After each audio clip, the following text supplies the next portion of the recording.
guys, Hockey Rhino 7 here. So in this video, I'm going to be showing you some cool tips and tricks that I've found in iOS 11 that you might want to know.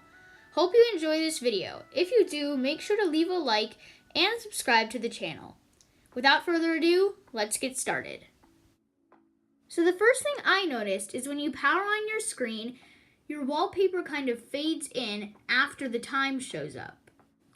Okay, now the control center has changed a lot, so you'll see that I normally don't have 3D touch, but if you hold down on something, you can access it from another menu, and then also when you hold down on this, there are more options for you to choose from. When you hold down on these, nothing happens, it just chooses them. And then for the brightness and volume, you just have to drag up on the little bars, and for the flashlight, you can drag up to choose your level of brightness. For the timer, you can drag up and down to choose a timer from anywhere from 1 minute to 2 hours. For the calculator, you can choose to copy your last result. And for the camera, you can choose to take a selfie, record video, record slow-mo, or take a photo. Next, you'll notice that the apps on the dock here have no name, even though all the other apps on the screen have a name. As you can see, when you go to unlock your phone, the numbers look a lot different than they did in iOS 10. Whenever you go to the screen where you have to swipe up to close all your apps, you'll notice that it looks a lot different and doesn't show up like your home screen view right here. And then once you close all of your apps that you've opened, you can't get back into the app switcher.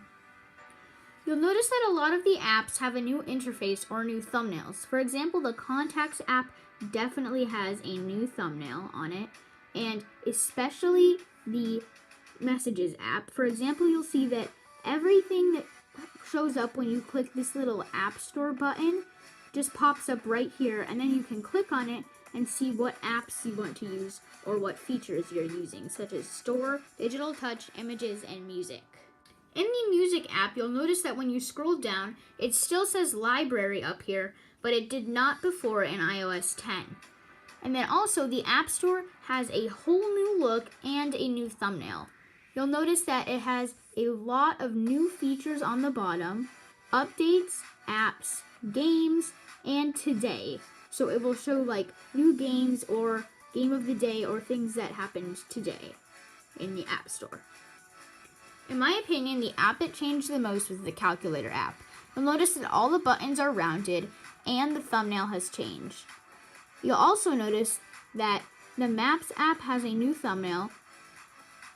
You'll also notice that the iTunes Store logo has changed, but inside the app, nothing has really changed or nothing really has a new look to it. And the last app that I noticed that changed is the Settings app. You'll notice that the gears on it are a little darker than what was in iOS 10. This is not really a huge change, but yeah. Apple has added a new app into iOS 11 called Files, and I haven't really used it much, but I think they use it to store a lot of your photos, because before I updated to iOS 11, I had 2.46 gigabytes of storage, and now when I go into my phone and I go to General and About, I have 3.54 gigabytes available. So you'll notice that it does clear up a lot of space, mainly because they store a lot of your cache or used storage into the Files app. Now, everybody loves Siri, and you'll notice that when you go into Siri, after you're done talking and you click the home button, or you just click that to stop talking, it'll pop up a little ball with energy instead of just completely stopping the little wave thing. When you take a screenshot, there's a whole new feature that happens when you take it, and it's kind of nice because it lets you know that you took a screenshot. So after you do it, it'll flash and it'll pop up a little thing in the corner that you can click on. You can choose to draw on it, you can pick to draw on it, you can pick to edit it, to crop it, and then you click done, and you can either save to photos or delete the screenshot completely. So it knows that you took it, because sometimes you'll accidentally take screenshots that you don't want. So this way, it knows that you took a screenshot. Now, a few days ago, I was driving, well, I wasn't driving, but I was in the passenger seat of the car, and we were just driving down the road, and I got a notification on my phone saying if you want to turn on Do Not Disturb while you're driving, you can, so that you won't get a ticket or anything for texting while driving. And even though I can't drive, this is helpful for some people who can drive. So yeah.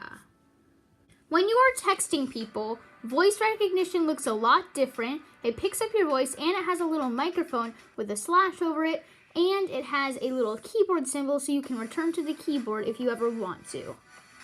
In iOS 10, whenever you were playing music and you return to the lock screen, it would take up the whole screen, but now it only shows up like a notification, which is kind of cool because then you can see all your other notifications and it doesn't take up all of your screen. I'm not positive if you could do this in iOS 10, but in iOS 11, if you go into Settings and then Control Center, you have the option to customize your controls so you can pick what you want to do, including screen recording, stopwatch, magnifier, and low power mode. And then when you go into your Control Center, it pops up a whole nother tab with all of these other options showing up. Now in iOS 11, you can screen record your screen without using a third-party app. All you have to do is click here, and then it'll say 3, 2, 1, and now it's recording, and then I can record anything on my screen. I can go into the App Store, I can go into my music, you can pretty much do anything, and then when you're done with it, you just click this little button again, and it will stop the recording, and then it says Save to Photos, and you click on that, it'll take you to your photos, and then you can replay the whole video that you just filmed. Okay guys, so I am now on my iPad screen because there are a few things that I'd like to show you that have changed in the iPad from iOS 11. So now you'll notice that I have a lot more apps on the dock than what is normal, or what used to be normal in iOS 10. So now if you don't close all your apps in the app switcher, it will show up your 3 latest apps on the dock so you can access them super quickly. When you are accessing a note on your phone and your iPad is on, it will pop up a little notes thing in the corner of your screen on the dock with a little phone icon so you can access that note on your iPad even though the note is on your phone. You'll also notice that the app switcher on the iPad has a whole new look. So basically you can see every tab or every app that you've opened, and then on the right side you will see your control center. On the bottom you have your dock, and then in order to close an app, all you do is swipe up on it and it will basically close the app. On the iPad, while you are in an app, instead of swiping up to access the control center, you can now swipe up to access the dock and open other apps from the dock. You'll also notice that the new iOS 11 iPad keyboard has a whole new look to it. You'll notice that the symbols and numbers are over the letters in gray. If you hold down on one of the buttons and swipe down, you can access the little gray button that's above of it. So example, if I hold down on the E and I slide down, then I will be able to access 3. Thank you guys so much for watching this video. I hope you enjoyed it. If you did, make sure to leave a like, and I will see you guys in the next video. Bye!